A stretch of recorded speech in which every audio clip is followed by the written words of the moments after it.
समितियों की भागीदारी सुनिश्चित की जाएगी। बिहार में मखाना बोर्ड, इसके लिए बिहार के लोगों के पास एक विशेष अवसर है।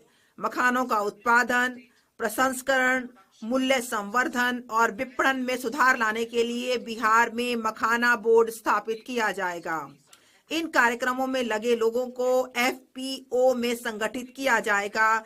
यह बोर्ड मखाना किसानों को पथ प्रदर्शन और प्रशिक्षण सहायता उपलब्ध कराएगा और यह सुनिश्चित करने के लिए भी कार्य करेगा कि उन्हें सभी संगत सरकारी योजनाओं के लाभ मिलें।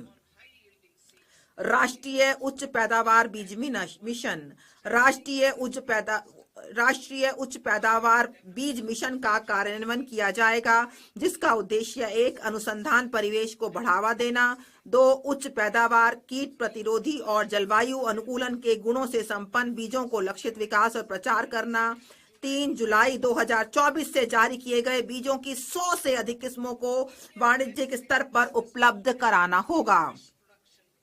मत्स्य उद्योग, भारत मत्स्य उत्पादन और जलीय कृषि के क्षेत्र में विश्व भर में दूसरा सबसे बड़ा उत्पादक देश है। समुद्री खाद्य निर्यात का मूल्य 60,000 करोड़ है। समुद्री क्षेत्र की अनुप्रयुक्त संभावनाओं के द्वार खोलने के लिए हमारी सरकार अंडमान और निकोबार तथा लक्षद्वीप जैसे द्वीपों पर विशेष ध्यान देने के साथ भारतीय विशिष्ट आर्थिक क्षेत्र और गहरे समुद्र में सतत मछली पकड़ने को बढ़ावा देने के लिए अनुकूल फ्रेमवर्क लाएगी। कपास उत्पादकता मिशन, कपास उगाने वाले लाखों किसानों के लाभ के लिए कपास उत्पादकता मिशन की घोषणा करते हुए मुझे हार्दिक प्रसन्नता हो रही है।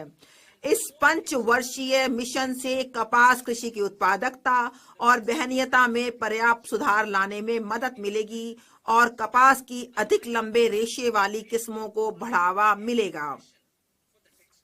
किसानों को विज्ञान और प्रौद्योगिकी की सर्वोत्तम सहायता उपलब्ध कराई जाएगी। वस्त्र क्षेत्र के लिए हमारे 5F के समेकित विजन के अनुरूप इससे किसानों की आमदनी बढ़ाने में मदद मिलेगी और भारत के परंपरागत वस्त्र क्षेत्र में नई जान फूंकने के लिए गुणवत्तापूर्वक किसान की निरंतर आपूर्ति सुनिश्चित होगी। किसान क्रेडिट कार्ड के माध्यम से अधिक ऋण, किसान क्रेडिट कार्ड के सीसी से 7.7 करोड़ किसानों, मछुआरों और डेयरी किसानों को अल्पकालिक ऋणों की सुविधा मिलती है। संशोधित ब्याज सब्सिडी योजना के अंतर्गत किसान क्रेडिट कार्ड के माध्यम से लिए जाने वाले ऋणों के लिए ऋण सीमा 3 लाख से बढ़ाकर 5 लाख कर दी जाएगी। असम में यूरिया संयंत्र, यूरिया उत्पादन में आत्मनिर्भरता के लिए हमारी सरकार ने पूर्वी क्षेत्र में निष्क्रिय पड़े 3 यूरिया संयंत्रों में उत्पादन पुनः आरंभ किया है। यूरिया की आपूर्ति और अधिक बढ़ाने के लिए नामरूप असम में 12.7 लाख मीट्रिक टन की वार्षिक उत्पादन क्षमता वाला एक संयंत्र